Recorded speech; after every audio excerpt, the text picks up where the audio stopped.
আসসালামু আলাইকুম রহমতুল্লাহ বরকাত। মাননীয় সভাপতি, জাতিসংঘ সনদের ৮ দশক পূর্তি উপলক্ষে এই মহান পরিষদে উপস্থিত সকল সদস্য রাষ্ট্রকে অভিনন্দন জানাচ্ছি। এবারের অধিবেশন অতীত দর্শনের ভবিষ্যতের রূপরেখা তৈরি উভয়ের জন্য বিশেষভাবে গুরুত্বপূর্ণ। ৮ দশক ধরে জাতিসংঘ ধারাবাহিকভাবে তার কর্মপরিধি সম্প্রসারিত করেছে এবং নানা ক্ষেত্রে আরো গভীরভাবে সম্পৃক্ত হয়েছে। বিশ্বশান্তি ও নিরাপত্তা, মানবাধিকার, বিশ্বব্যাপী জীবনমানের উন্নয়ন, ন্যায় বিচার, ন্যায্যতা ও সমতা প্রসারে জাতিসংঘ অনস্বীকার্যভাবে ভূমিকা রেখেছে। জাতিসংঘের কারণেই আজ বিশ্বের ১২০টি দেশের প্রায় ১৩ কোটি বিপদাপন্ন মানুষকে জরুরি খাদ্য ও মৌলিক মানবিক সহায়তা এবং ৪৫% শিশুকে টিকা প্রদান করা সম্ভব হচ্ছে।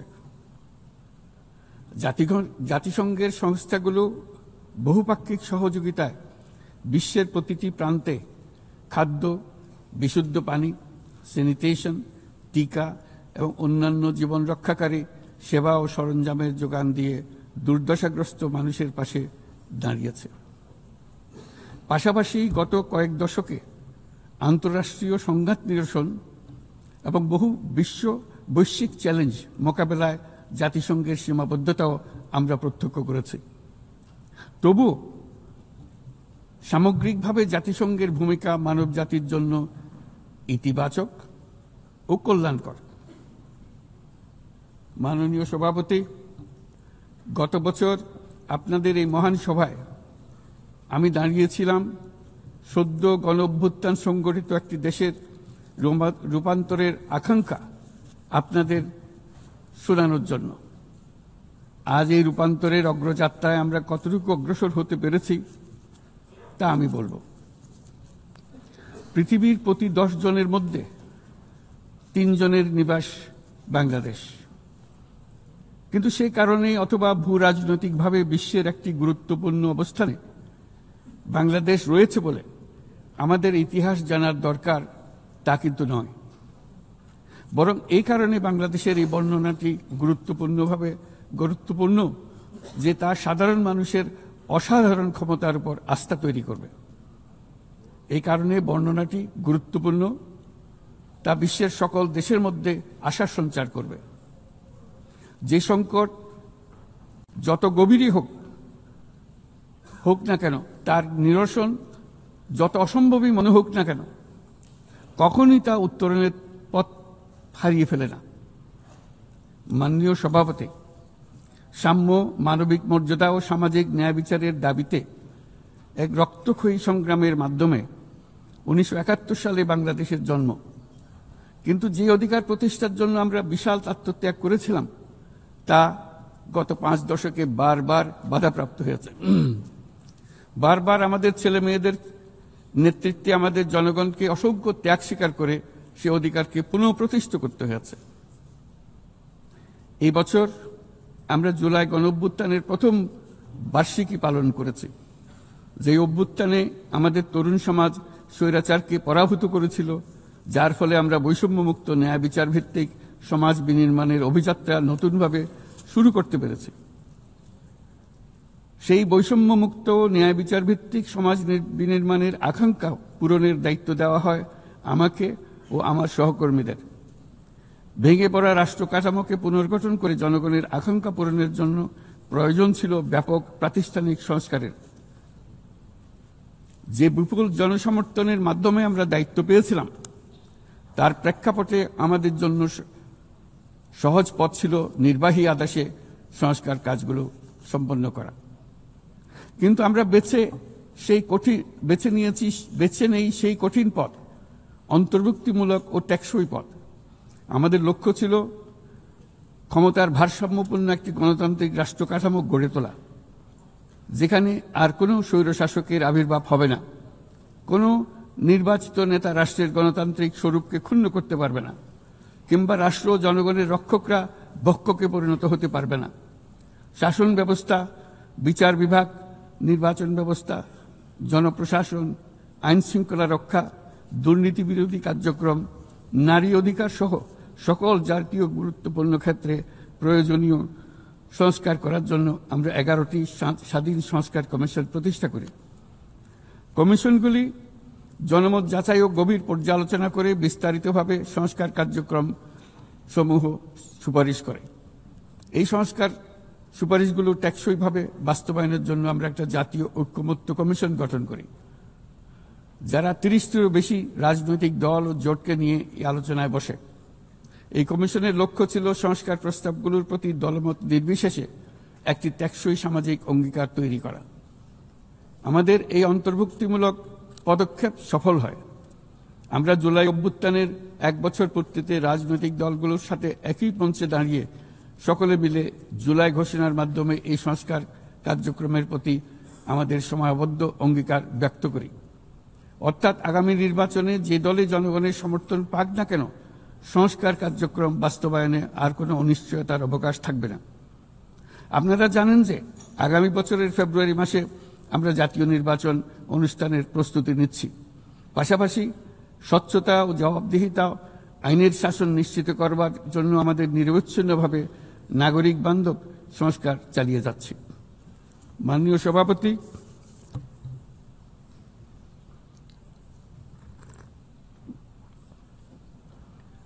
সভাপতি, গত বছর দায়িত্ব গ্রহণের কয়েক সপ্তাহের মধ্যেই আমি জাতিসংঘের মানবাধিকার বিষয়ক হাই কমিশনারকে আমন্ত্রণ জানাই পতিত স্বৈরশাসক কর্তৃক সংগঠিত মানবাধিকার লঙ্ঘন ও নৃশংসতার চিত্র উদ্ঘাটন করার জন্য।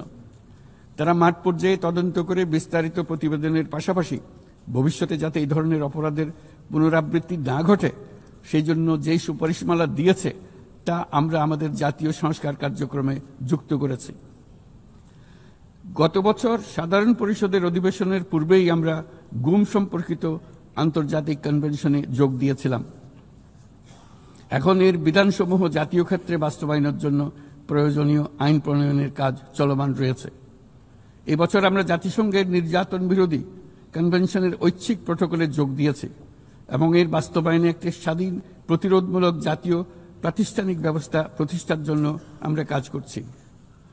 নিবর্তনমূলক স্বৈরতান্ত্রিক ব্যবস্থা হতে মানবাধিকার সুরক্ষাকারী একটি গণতান্ত্রিক রাষ্ট্র ব্যবস্থা গড়ে তোলার জন্য প্রয়োজনীয় কারিগরি সহায়তা বৃদ্ধির লক্ষ্যে আমরা আমাদের দেশে 3 বছর মেয়াদে জাতিসংঘের মানবাধিকার বিষয়ক হাই কমিশনারের একটি মিশন পরিচালনার অনুমোদন দিয়েছি, যা ইতোমধ্যে কার্যক্রম শুরু করেছে। আমাদের এই সকল পদক্ষেপ ও অঙ্গীকার জনগণের প্রত্যাশারই প্রতিফলন। এই প্রত্যাশা মূলত একটি গণতান্ত্রিক, অন্তর্ভুক্তিমূলক ও বহুত্ববাদী সমাজ গড়ে তোলার প্রত্যাশা। মাননীয় সভাপতি, আমাদের উন্নয়ন কৌশলের কেন্দ্রবিন্দুতে রয়েছে সুশাসন, সামাজিক অন্তর্ভুক্তি ও টেকসই উন্নয়ন। বিগত 1.5 দশকের অভিজ্ঞতায় আমরা দেখেছি যে জবাবদিহিতা ছাড়া যে কোনো উন্নয়ন ক্ষণস্থায়ী ও ভঙ্গুর। রাজনৈতিক হীনস্বার্থ ও দুর্নীতির উদ্দেশ্যে গৃহীত অবকাঠামো প্রকল্প শুধু যে অর্থনীতির উপরে চাপ বাড়ায় তা নয়, তা জনগণের কোনো কল্যাণও করে না। দায়িত্ব গ্রহণের পর আমরা একে একে আবিষ্কার করি দুর্নীতি ও জনগণের সম্পদ চুরি কি ব্যাপক বিস্তৃতি লাভ করেছিল এবং তার ফলশ্রুতিতে দেশের সামষ্টিক অর্থনীতির অবস্থা কি ভয়ানক, নাজুক ও ভঙ্গুর হয়ে পড়েছিল। আমরা এর অবসান ঘটাচ্ছি যেন আর কখনোই উন্নয়নকে জনগণের সম্পদ আত্মসাতের অজুহাত হিসেবে ব্যবহার করা না যায়। দেশের নাজুক অর্থনৈতিক পরিস্থিতি মজবুত করতে আমরা সংস্কারমূলক কিছু কঠিন কিন্তু প্রয়োজনীয় সিদ্ধান্ত গ্রহণ করেছি।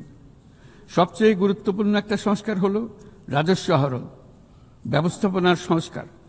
যে নীতি ও প্রণয়ন বাস্তবায়ন সংস্থাকে পৃথক করার জন্য আইন প্রণয়ন করা হয়েছে, এর মাধ্যমে স্বচ্ছতা ও জবাবদিহিতা নিশ্চিত হবে এবং রাজস্ব আহরণ বৃদ্ধি পাবে। এই উদ্যোগগুলো সদ্য সমাপ্ত FFD4 সম্মেলনে গৃহীত সেভিয়া অঙ্গীকারের সঙ্গে সামঞ্জস্যপূর্ণ। আমরা আশা করি যে বাংলাদেশে যেমন সেভিয়া অঙ্গীকারের সাথে সামঞ্জস্য রেখে সংস্কার করবার চেষ্টা করছি, তেমনি উন্নত বিশ্বেও সেভিয়ার সামষ্টিক অঙ্গীকার অনুসারে তাদের দায়িত্ব পালনে আন্তরিক হবে। একই সাথে আমরা মনে করি আন্তর্জাতিক অর্থায়ন ব্যবস্থা, বৈশ্বিক আর্থিক প্রতিষ্ঠানগুলোর সিদ্ধান্ত গ্রহণ প্রক্রিয়া ও ব্যবস্থাপনার সংস্কার একটি অন্তর্ভুক্তিমূলক আন্তর্জাতিক কর সহযোগিতার বৈশ্বিক কাঠামো, অবৈধ আর্থিক প্রবাহ ও দুর্নীতির বিরুদ্ধে সমন্বিত বৈশ্বিক পদক্ষেপ গ্রহণ এবং অবৈধ দুর্নীতিলব্ধ অর্থ পাচারকৃত সম্পদ পুনরুদ্ধারেও আন্তর্জাতিক সহযোগিতা বৃদ্ধি অত্যন্ত গুরুত্বপূর্ণ। মাননীয় সভাপতি, দেশের পাচার হওয়া অবৈধ সম্পদ পুনরুদ্ধার করা বর্তমানে আমাদের অন্যতম শীর্ষ অগ্রাধিকার। গত 15 বছরের দুর্নীতির মাধ্যমে শত শত কোটি ডলার অবৈধভাবে বিদেশে পাচার করা হয়েছে। আমরা নিরলসভাবে এই সম্পদ ফেরত আনার চেষ্টা করছি, কিন্তু সংশ্লিষ্ট দেশগুলোর আইনি প্রক্রিয়া এবং অন্যান্য নানাবিধ প্রতিবন্ধকতার কারণে আমাদের এই প্রচেষ্টা বারে বারে বাধাগ্রস্ত হচ্ছে। সংশ্লিষ্ট দেশগুলোর দৃঢ় সদিচ্ছা ছাড়া আমরা পাচার হওয়া অবৈধ সম্পদ পুনরুদ্ধারে সফল হতে পারছি না। বিশ্বের বিদ্যমান অর্থনৈতিক ব্যবস্থা উন্নয়নশীল দেশ থেকে সম্পদের এই অবৈধ পাচারকারীদের কার্যকরীভাবে প্রতিরোধ করতে ব্যর্থ হচ্ছে। কোনো কোনো ক্ষেত্রে আন্তর্জাতিক আর্থিক প্রতিষ্ঠানগুলোর বিধিবিধানগুলো বিশ্বব্যাপী বিভিন্ন ট্যাক্স হ্যাভেনে বিপুল পরিমাণে অবৈধ অর্থ স্থানান্তরে উৎসাহিত করছে। তাই যেসব দেশ ও প্রতিষ্ঠান এই পাচারকৃত সম্পদ গচ্ছিত রাখবার সুযোগ দিচ্ছে, তাদের আমি আহ্বান জানাচ্ছি তারা যেন এই অপরাধের সঙ্গে শরিক না হয়। এই সম্পদ তার প্রকৃত মালিককে অর্থাৎ কৃষক, শ্রমিক এবং সাধারণ করদাতাদের নিকট ফিরিয়ে দেন।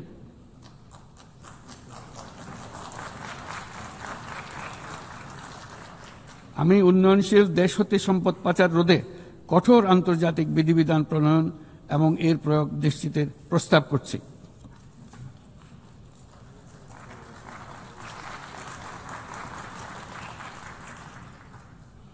মাননীয় সভাপতি, রাজস্ব খাতের ঐতিহাসিক সংস্কারের পাশাপাশি আমরা বাজার ভিত্তিক মুদ্রা বিনিময় হার চালু করেছি। ব্যাংক খাতে অ্যাসেট কোয়ালিটি রিভিউ, নতুন ব্যাংক রেজলিউশন অধ্যাদেশ, আসন্ন ডিপোজিট প্রোটেকশন অধ্যাদেশের মাধ্যমে শৃঙ্খলা ও স্থিতিশীলতা ফিরিয়ে আনছি। পুঁজিবাজারে সংস্কার, টাস্কফোর্স ও শক্তিশালী তদন্ত ব্যবস্থার মাধ্যমে তদারকি আধুনিকীকরণ করেছি। সরকারি ক্রয় ব্যবস্থায় ডিজিটাল টেন্ডারিং বাধ্যতামূলক করা হয়েছে এবং স্বার্থের সংঘাত সংশ্লিষ্ট তথ্য প্রকাশ বাধ্যতামূলক করা হয়েছে। পাশাপাশি নতুন পাবলিক অ্যাকাউন্টস অডিট অধ্যাদেশের মাধ্যমে জবাবদিহিতা আরও জোরদার করা হয়েছে। শুধুমাত্র আর্থিক স্থিতিশীলতা অর্জনের সীমাবদ্ধ না থেকে আমরা বিনিয়োগ বান্ধব পরিবেশ গড়ে তুলছি। বাংলাদেশ সিঙ্গল উইন্ডো এখন 19টি সংস্থাকে একীভূত করে কাস্টম প্রক্রিয়া সহজ করেছে। দ্রুত বাণিজ্যিক বিরোধ নিষ্পত্তির জন্য বিশেষায়িত বাণিজ্য আদালত গঠিত হয়েছে। বিনিয়োগ উন্নয়ন কর্তৃপক্ষ বা বিডা ওয়ান স্টপ সার্ভিস সাবলীলভাবে প্রদানের জন্য সমন্বয় কমিটি গঠন করেছে। নিয়ন্ত্রণ কর্তৃপক্ষগুলোকে একই ছাদের নিচে নিয়ে আসা হয়েছে এবং ভিসা ও ওয়ার্ক পারমিট প্রক্রিয়া সহজ করা হয়েছে। এফডিআই, হিটম্যাপ ও জাতীয় সেমিকন্ডাক্টর টাস্কফোর্স বিনিয়োগকারীদের কাছে উচ্চ সম্ভাবনাময় খাতগুলোর তথ্য সহজ ও স্বচ্ছভাবে তুলে ধরছে। বাণিজ্য লজিস্টিক্সেও উন্নতি ঘটেছে। চট্টগ্রাম বন্দরে গত আগস্টে কন্টেইনার হ্যান্ডলিংয়ে 27% প্রবৃদ্ধি ঘটেছে, যা দক্ষতার উল্লেখযোগ্য অগ্রগতি নির্দেশ করে। এসব উদ্যোগ অর্থনৈতিক শাসন ব্যবস্থাকে যেমন সুদৃঢ় করেছে, তেমনি বিনিয়োগকারীকেও নিরাপদ করেছে। এইসব সংস্কারের ফলে বাংলাদেশ এখন টেকসই ও অন্তর্ভুক্তিমূলক বিনিয়োগ ও অর্থনৈতিক প্রবৃদ্ধির এক পর্যায়ে প্রবেশ করেছে। এর পাশাপাশি এত স্বল্প সময়ে অর্থনৈতিকভাবে ঘুরে দাঁড়ানোর পেছনে আমাদের প্রবাসীরা গুরুত্বপূর্ণ অবদান রেখেছেন।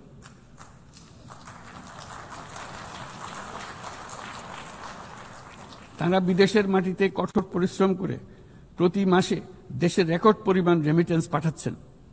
শুধু বাংলাদেশেই নয়, স্বাগতিক দেশগুলোতেও তাদের বিশাল অবদান রয়েছে। তারা সেখানে বহুল চাহিদা সম্পন্ন সেবা প্রদান করছেন। এটি তাই আমাদের জন্য যেমন তেমনি স্বাগতিক দেশগুলোর জন্য সমানভাবে লাভজনক। উভয় দেশের জন্যই তা উপকারী। এই প্রসঙ্গে আমি জানাতে চাই, আমরা শ্রম অধিকার সংস্কার নিয়ে এগিয়ে যাচ্ছি। ইতিমধ্যেই স্বাধীন শ্রম সংস্কার কমিশনের সুপারিশ বাস্তবায়নে একটি কমিটি গঠিত হয়েছে। বাংলাদেশ শ্রম আইন সংশোধনের কাজ চূড়ান্ত পর্যায়ে রয়েছে, যেখানে ট্রেড ইউনিয়ন প্রক্রিয়া সহজ করা, মাতৃত্বকালীন ছুটি বৃদ্ধি ও আনুষ্ঠানিক ও অনানুষ্ঠানিক উভয় খাতের শ্রমিকদের জন্য সামাজিক সুরক্ষা সম্প্রসারণের পদক্ষেপ অন্তর্ভুক্ত করা হচ্ছে। ট্রেড ইউনিয়নের জন্য অনলাইন নিবন্ধন ব্যবস্থা চালু করা হয়েছে এবং নিবন্ধন প্রক্রিয়াকে আরও সহজ করার জন্য বিষয়টি বিবেচনা করা হচ্ছে।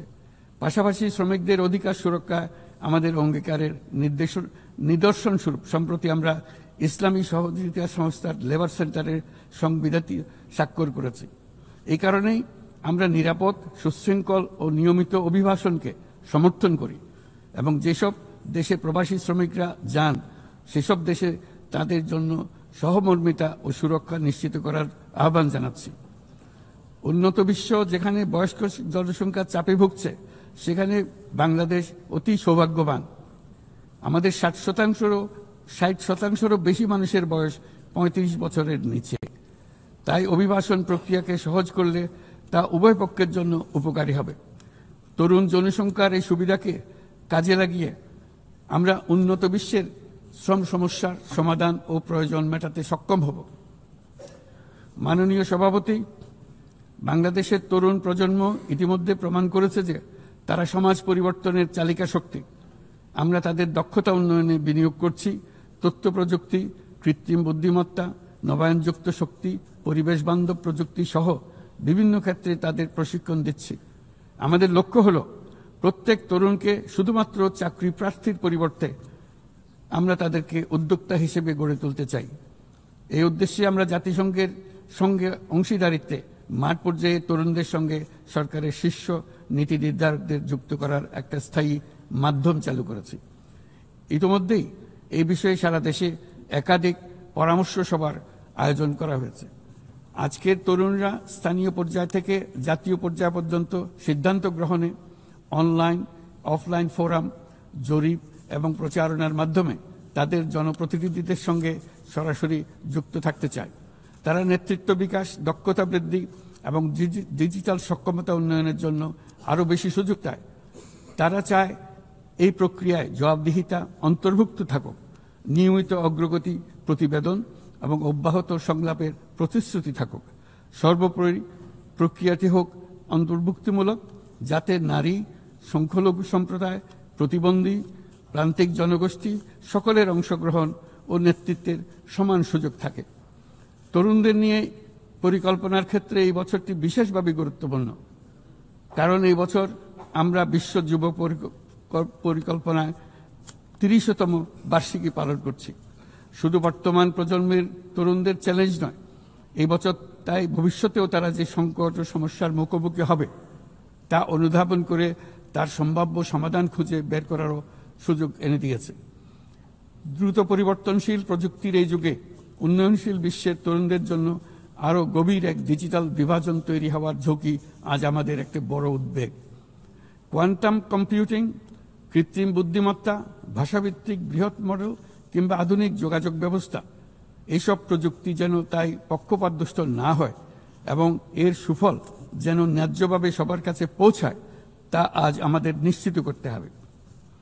অন্যথায় বিশ্বব্যাপী এমন একটি প্রজন্ম তৈরি হবার ঝুঁকি রয়েছে যারা নিজেদেরকে বঞ্চিত, প্রান্তিক, অন্যায় অবিচারের শিকার হিসেবে বিবেচনা করবে। তারা সকল ধরনের ক্ষতিকারক প্রলোভনের সহজ লক্ষ্যবস্তুতে পরিণত হবে। আমরা মনে করি প্রযুক্তিগত উন্নয়নের সুফল বিশ্বব্যাপী ছড়িয়ে দিয়ে তরুণদের ঝুঁকিমুক্ত রাখার জন্য শুধু প্রযুক্তিগত উদ্ভাবন যথেষ্ট নয়, প্রয়োজন সামাজিক উদ্বোধন। আমরা প্রায় অর্ধ শতাব্দী আগে ক্ষুদ্র ঋণের ধারণা নিয়ে এসেছিলাম। তখন সেটি ছিল প্রথাগত ধারণার বিরুদ্ধে এক বৈপ্লবিক নিরীক্ষা, কিন্তু আজ বিশ্বব্যাপী তা মূলধারার হাতিয়ার হিসেবে স্বীকৃত। ক্ষুদ্র ঋণ লক্ষ লক্ষ মানুষকে দারিদ্র্য থেকে মুক্ত করেছে। উদাহরণস্বরূপ, এমনকি মার্কিন যুক্তরাষ্ট্রে গ্রামীণ আমেরিকা বছরে এখন এখন সব মিলিয়ে $6 বিলিয়ন উপর ঋণ নিম্ন আয়ের নারী উদ্যোক্তাদের মধ্যে বিতরণ করেছে এবং এর প্রায় শতভাগ নিয়মিতভাবে পরিশোধ করে যাচ্ছে। বাংলাদেশ ও বিশ্বজুড়ে আজ সামাজিক ব্যবসার যে ধারণা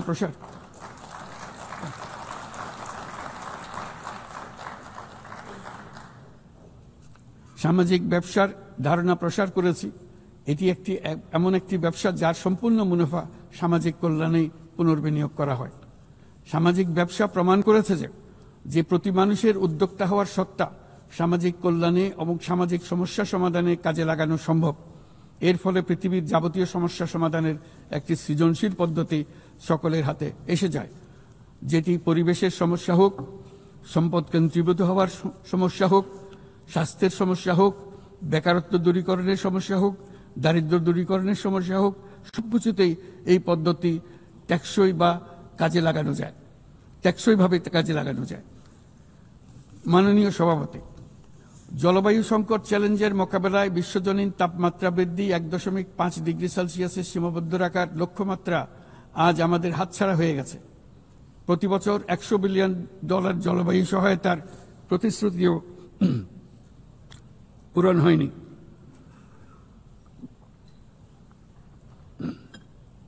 বরং যে ক্ষুদ্র অঙ্কের অর্থ বরাদ্দ হয়ে থাকে তাও কাগজে কলমে দেখানো হচ্ছে বহুগুণ হিসেবে। এটি সম্পূর্ণ অগ্রহণযোগ্য। আমাদের সন্তানদের ভবিষ্যতের জন্য এখনই কার্যকর ব্যবস্থা নিতে হবে। লস অ্যান্ড ড্যামেজ ফান্ড পুরোপুরি চালু করতে হবে। জলবায়ুর পরিবর্তনের বিরূপ প্রতিক্রিয়া প্রশমনের উদ্যোগ যেমন বাড়াতে হবে, তেমনি অভিযোজনেও সমান গুরুত্ব দিতে হবে। আর অভিযোজন প্রচেষ্টা হতে হবে দেশজ, স্থানীয়ভাবে নির্ধারিত এবং স্থানীয়ভাবে পরিচালিত। বাংলাদেশ ইতিমধ্যে স্থানীয়ভাবে সংবেদনশীল অভিযোজনের নীতিকে মূল ভিত্তি হিসেবে গ্রহণ করেছে।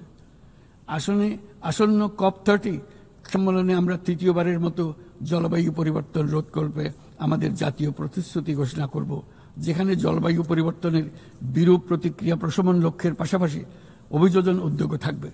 বিশেষ গুরুত্ব পাবে ম্যানগ্রোভ বনাঞ্চল রক্ষা, জলাভূমি পুনরুদ্ধার করা। একই সঙ্গে আমরা আশা করি যে বৈশ্বিক সম্প্রদায়, বিশেষ করে উচ্চ কার্বন নিঃসরণকারী দেশগুলো তাদের দায়িত্বটুকু আন্তরিকভাবে পালন করবে।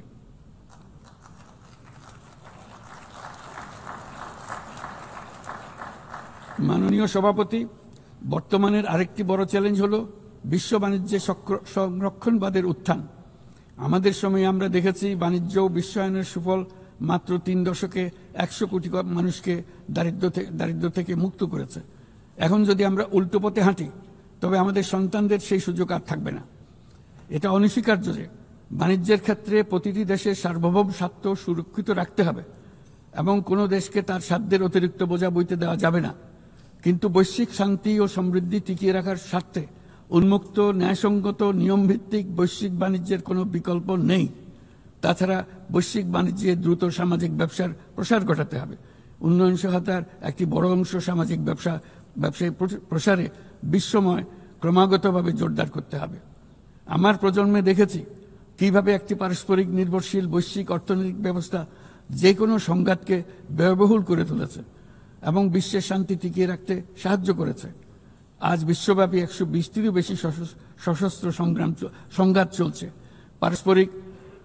পারস্পরিক অর্থনৈতিক নির্ভরশীলতা ভেঙে গেলে এরকম সংঘাত আরও বাড়বে, ব্যাহত হবে উন্নয়ন, বিনষ্ট হবে বিশ্ব শান্তি। মাননীয় সভাপতি, আমাদের প্রতিবেশী দেশ মায়ানমারে চলমান সংঘাত সমগ্র অঞ্চলের জন্য গভীর উদ্বেগজনক পরিস্থিতির সৃষ্টি করেছে। এটি যে শুধু আঞ্চলিক স্থিতিশীলতাকে ঝুঁকিতে ফেলছে তা নয়, বরং বাংলাদেশে আশ্রয়প্রাপ্ত বলপূর্বক বাস্তুচ্যুত রোহিঙ্গাদের তাদের মাতৃভূমি মায়ানমারে প্রত্যাবাসনকেও কঠিন করে তুলেছে। 8 বছর পার হয়ে গেল, রোহিঙ্গা সংকটের কোনো সমাধান হলো না।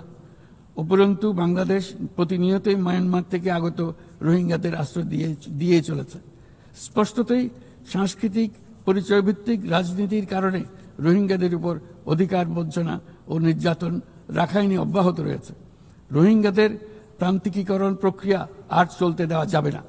যেসব বৈষম্যমূলক নীতি ও কর্মকাণ্ড আজকের এই পরিস্থিতি তৈরি করেছে তার সমাধান ও প্রতিকারমূলক ব্যবস্থা এখনই গ্রহণ করা সম্ভব। তার জন্য পূর্ণাঙ্গ জাতীয় সংবাদ রাজনৈতিক মীমাংসার অপেক্ষা করার প্রয়োজন নেই। রাখাইনের সমস্যাগুলো চূড়ান্তভাবে রাজনৈতিক সমাধান করা দরকার।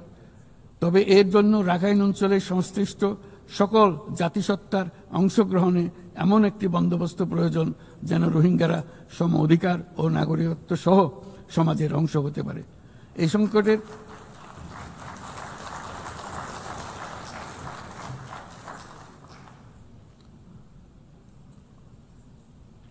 এই সংকটের সবচেয়ে বড় ভুক্তভোগী রোহিঙ্গারা, আর তাদের পরে বৃহত্তম ভুক্তভোগী হলো বাংলাদেশ। তবে আমাদের মনে রাখতে হবে যে রোহিঙ্গা সংকট কোনোভাবেই মায়ানমারের সঙ্গে বাংলাদেশের কোনো দ্বিপাক্ষিক বিষয় নয়, বরং আমরা শুধু একটি দায়িত্বশীল প্রতিবেশী এবং আন্তর্জাতিক সম্প্রদায়ের দায়িত্বশীল সদস্য হিসেবে আমাদের দায়িত্ব পালন করে যাচ্ছি। কিন্তু তহবিল সংকটের কারণে আজকে রোহিঙ্গা ক্যাম্পগুলোতে ন্যূনতম জীবনমান বজায় রাখার আমাদের যৌথ প্রয়াসও ভেঙে পড়ার উপক্রম হয়েছে।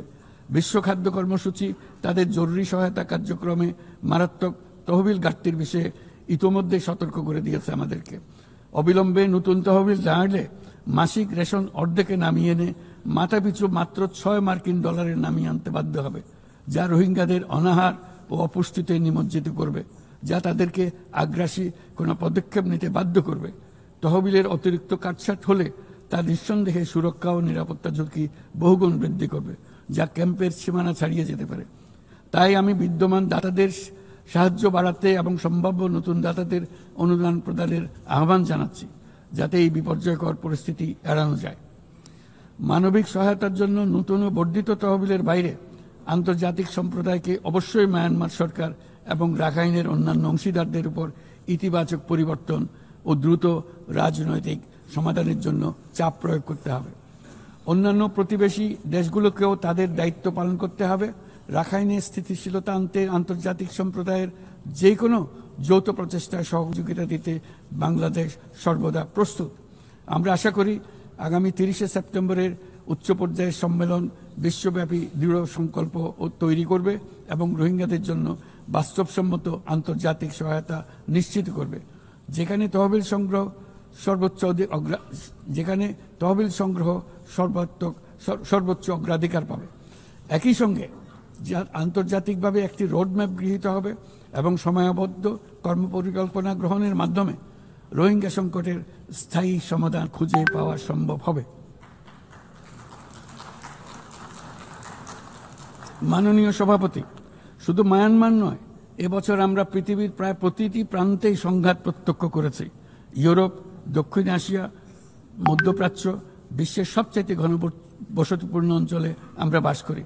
বিশ্বের আর কোনো অঞ্চলে এত সংখ্যক পারমাণবিক অস্ত্রধারী রাষ্ট্র এত অল্প দূরত্বে অবস্থান করছে না।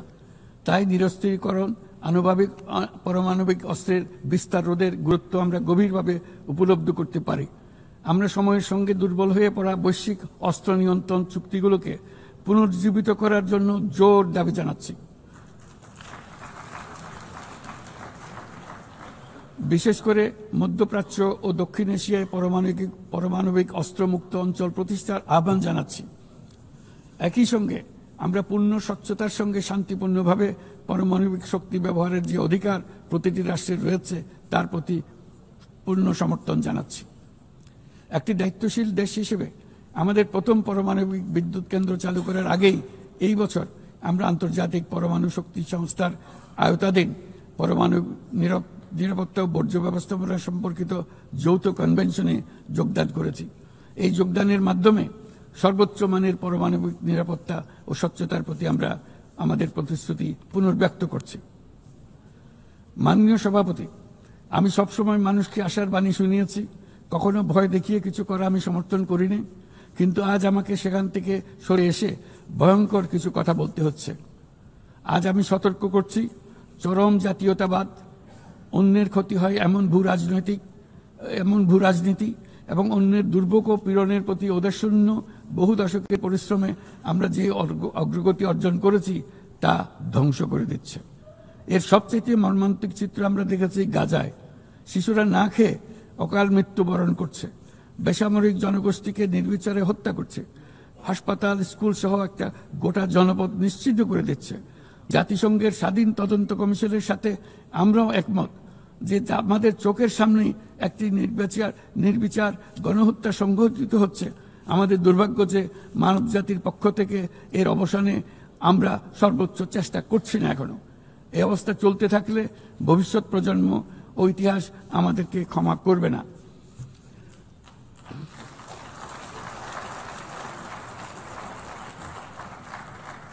বাংলাদেশের জনগণ এই বিশ্বের বিবেকবান নাগরিকদের পক্ষ থেকে আমি আবারও জোরালো দাবি জানাচ্ছি যে পূর্ব জেরুজালেমকে রাজধানী করে একটি স্বাধীন ফিলিস্তিন রাষ্ট্র গঠনের মাধ্যমে এই সমস্যার দ্বিরাষ্ট্রীয় ভিত্তিক সমাধান এখনই বাস্তবায়ন করতে হবে।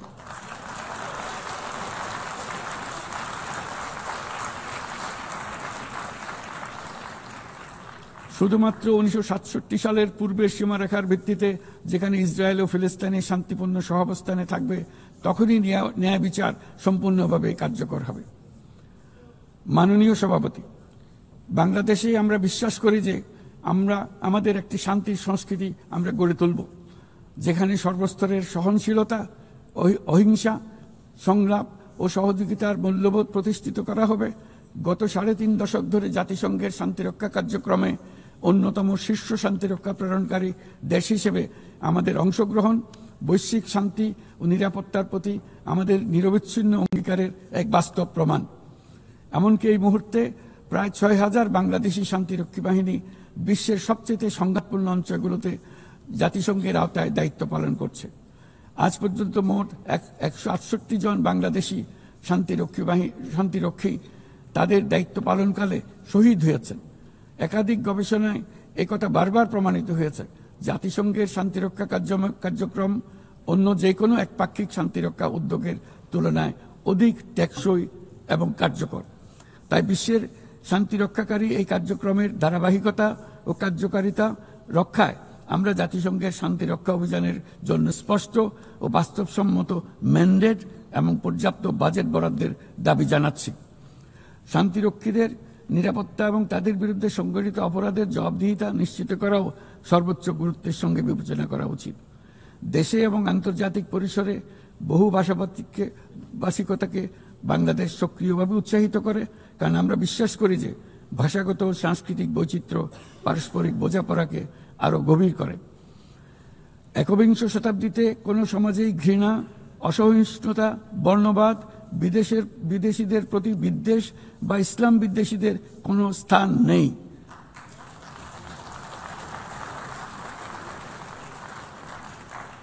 অথচ বর্তমানে বিভ্রান্তিমূলক প্রচারণা, ঘৃণাত্মক বক্তব্য গুরুতর উদ্বেগের বিষয় হয়ে দাঁড়িয়েছে।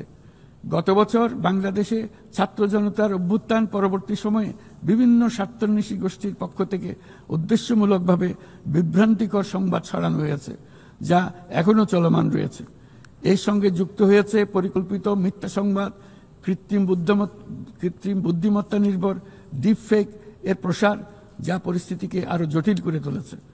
এসবের বিরুদ্ধে আমাদের একসঙ্গে কাজ করতে হবে, যাতে এসব বিকৃত কর্মকাণ্ড মানুষের আস্থাকে বিনষ্ট না করে কিংবা সামাজিক সম্প্রীতিকে দুর্বল করে না দেয়। মাননীয় সভাপতি, আমাদের শীর্ষ অগ্রাধিকারগুলোর মধ্যে অন্যতম হল নারীর ক্ষমতায়ন।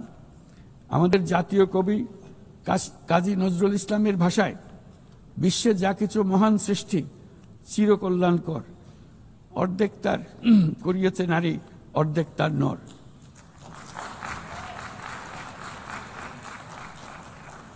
প্রকৃতপক্ষে বর্তমান বিশ্বে অনেক গুরুত্বপূর্ণ ক্ষেত্রে নারীদের অবদান অর্ধেকেরও বেশি। এই মাসে বাংলাদেশে প্রথমবারের মতো unpaid household production satellite account জরিপ প্রকাশিত হয়েছে।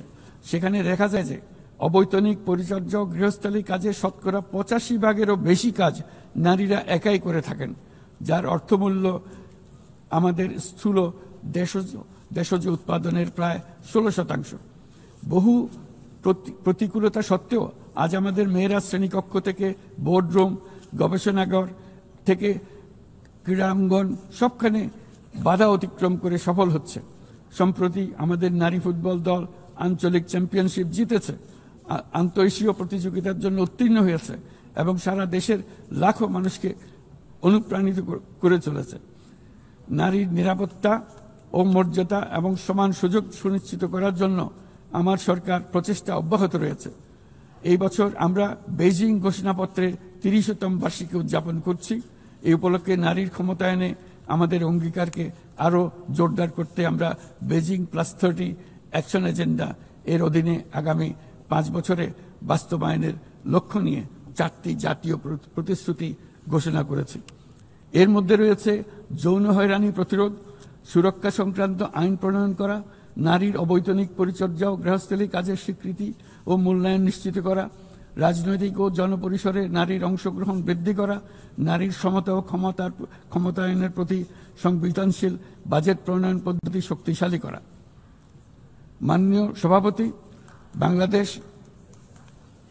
বাংলাদেশ পারস্পরিক শ্রদ্ধা, স্বচ্ছতা এবং কল্যাণের ভিত্তিতে আঞ্চলিক সহযোগিতায় অঙ্গীকারবদ্ধ। আমরা বিমস্টেক, BBIN, এশিয়ান হাইওয়ে এবং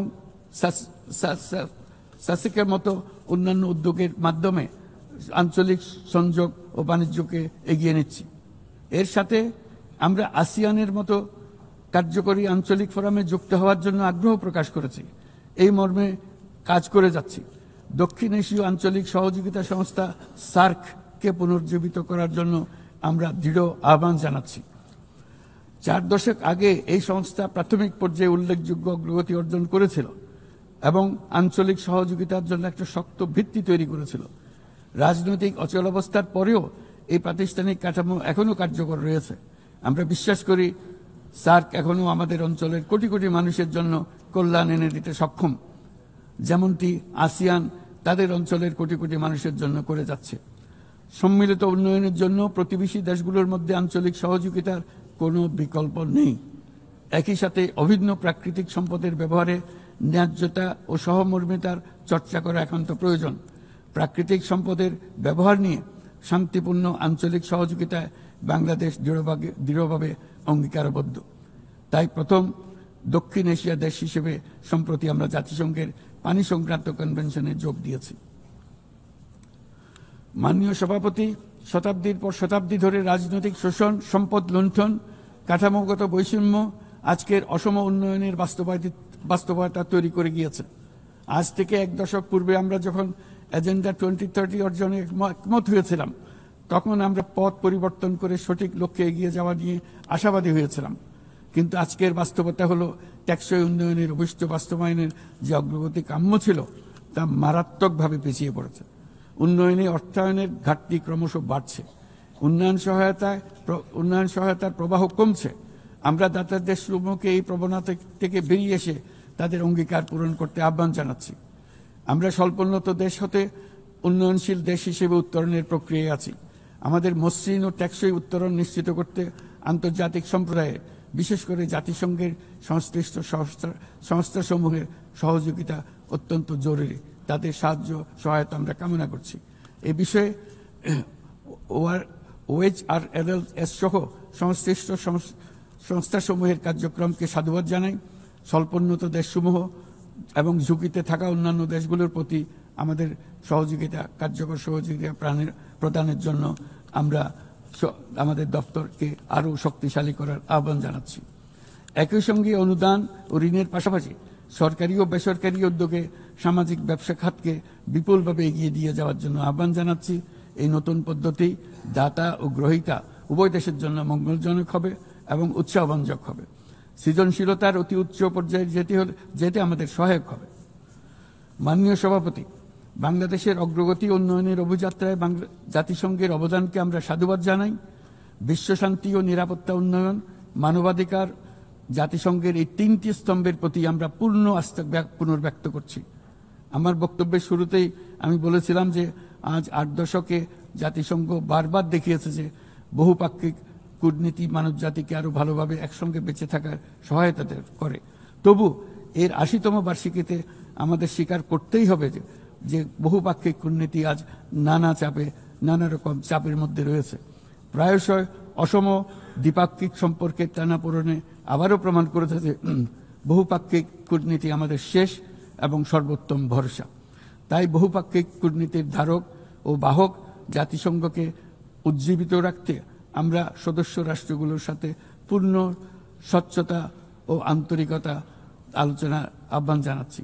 বর্তমান সময়ের দাবি মেটাতে বহুপাক্ষিকতার প্রতি আমাদের যৌথ আকাঙ্ক্ষা পূরণ করতে হলে জাতিসংঘকে ক্রমাগত বিকশিত ও অভিযোজিত হতে হবে। আমার এই মর্মে আমরা মহাসচিবের UN80 উদ্যোগকে স্বাগত জানাই। তবে একই সঙ্গে জোর দিয়ে বলতে চাই যে সংস্কারের নামে যেন বহুপাক্ষিকতাকে দুর্বল করা না হয় বা উন্নয়নশীল দেশগুলোর কণ্ঠস্বরকে অবহেলা না করা হয়। সংস্কারের একমাত্র লক্ষ্য হওয়া উচিত মাঠ পর্যায়ে বাস্তব ও ইতিবাচক পরিবর্তন আনা। জনাব সভাপতি, গত বছর আমার জনগণ প্রমাণ করেছে যে জগতে অন্যায়ের বিনাশ অবশ্যম্ভাবী। তারা প্রমাণ করেছে যে পরিবর্তন যেমন সম্ভব তেমনি এটা অপরিহার্য। আমাদের মনে রাখা দরকার যে সামনের দিনে যে চ্যালেঞ্জগুলো আসছে তা কোনো দেশের পক্ষে একা মোকাবেলা করা সম্ভব নয়।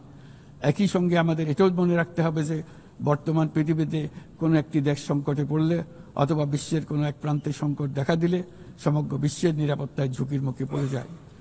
আমাদেরকে ৩-০ পৃথিবী গড়ার স্বপ্ন নিয়ে অগ্রসর হতে হবে। তরুণরা ৩-০ বাস্তবায়নের সৈনিক হয়ে বড় হবে। তাদের সামনে থাকবে শূন্য কার্বন, শূন্য সম্পদ কেন্দ্রীভূতকরণ ও শূন্য বেকারত্ব। এর ভিত্তিতে তারা গড়ে তুলবে তাদের পৃথিবী। ৩-০ পৃথিবী গড়া জাতিপুঞ্জের সকলের স্বপ্ন হোক, এই কামনা ব্যক্ত করে আমার বক্তব্য এখানে শেষ করছি। সবাইকে ধন্যবাদ, অসংখ্য ধন্যবাদ।